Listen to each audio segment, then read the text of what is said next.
Di saat layanan kesehatan jadi harapan di masa pandemi, masyarakat justru bersiap menanggung iuran BPJS Kesehatan yang dipastikan naik mulai tanggal 1 Juli bulan depan.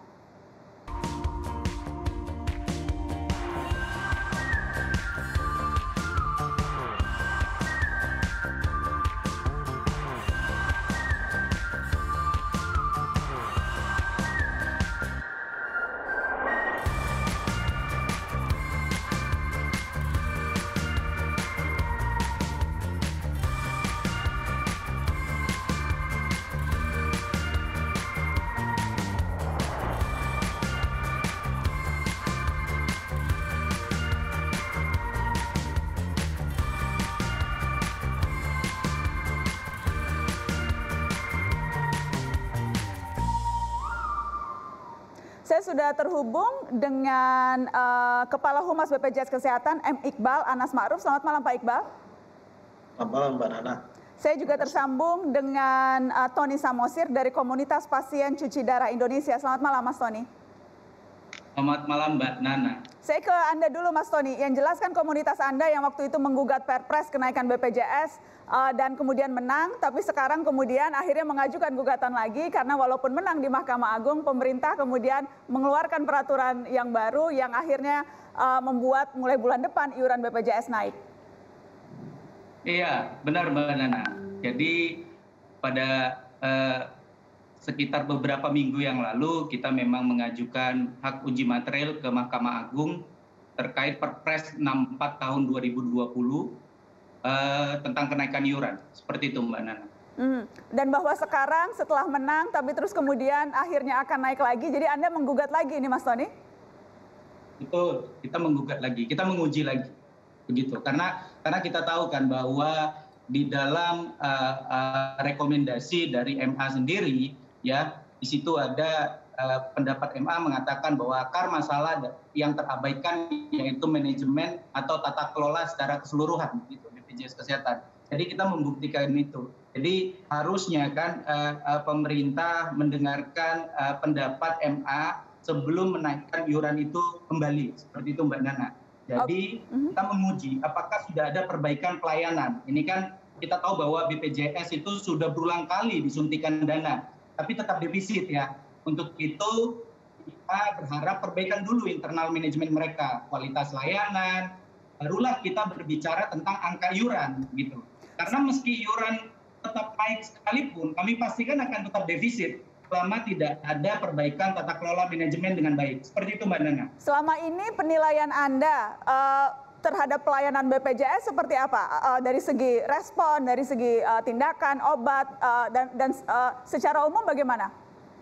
Baik, secara umum masih terjadi diskriminasi ya. Kita tahu bahwa rumah sakit ini kan ada tipe A sampai dengan tipe D. Pelayanan cuci darah itu dari tipe A sampai tipe D, seperti itu. Kalau di RSCM kita dapat obat-obatan sepenuhnya gitu kan. Kalau di tipe D kita cuci darahnya, atau di tipe C kita nggak dapat obat-obatan itu.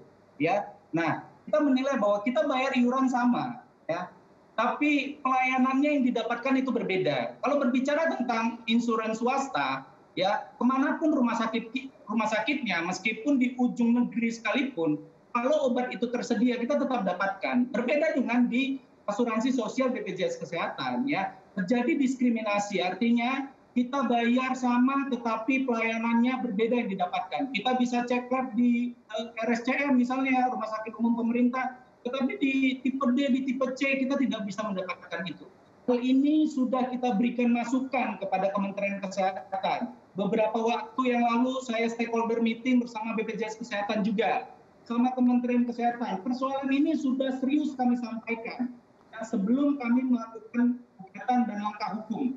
Kalau kami melakukan langkah hukum, ini adalah jalan terakhir yang kami lakukan karena segala respon keluhan kami tidak ditanggapin baik oleh pemerintah, seperti itu. Mas Tony, saya ingin tahu dari teman-teman komunitas pasien cuci darah Indonesia, seberapa akan terbebani dengan naiknya iuran mulai bulan depan itu nanti? Oke. Kita tahu orang-orang cuci darah, penyakit kronis, kanker dan lain sebagainya itu rentan mendapatkan PHK.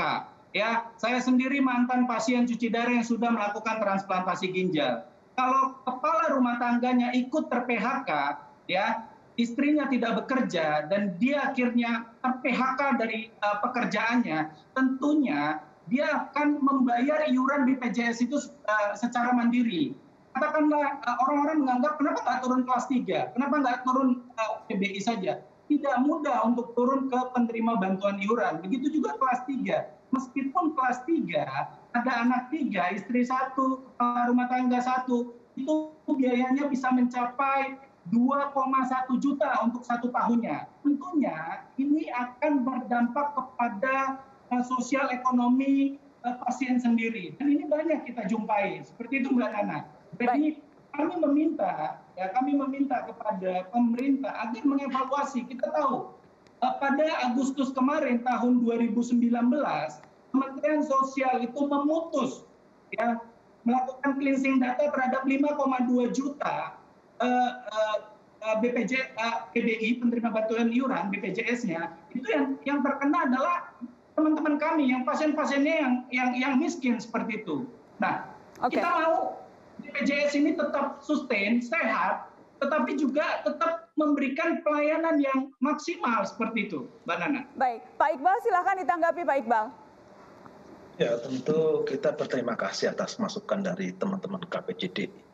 Meskipun digugat pun BPJS Kesehatan tetap berkomitmen untuk memberikan layanan yang terbaik. Termasuk adanya Perpres 75 2019 yang digugat oleh teman-teman KPJD lalu dibatalkan dan diganti dengan Perpres 64 2020.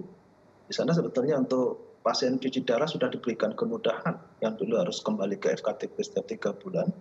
Sekarang cukup dengan di tempatnya aja dengan menggunakan sidik jari dan yang lain. Kita harus pahami sebetulnya bahwa BPJS Kesehatan itu sudah di tahun ke-7 dan anggaran yang digunakan itu adalah berimbang antara iuran yang diterima dengan biaya yang harus dikeluarkan. Dan selama ini titik itu tidak pernah terjadi.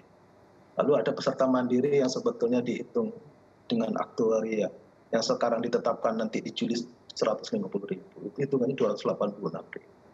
Kelas 2 menjadi 100.000 itu hitungannya 184.000.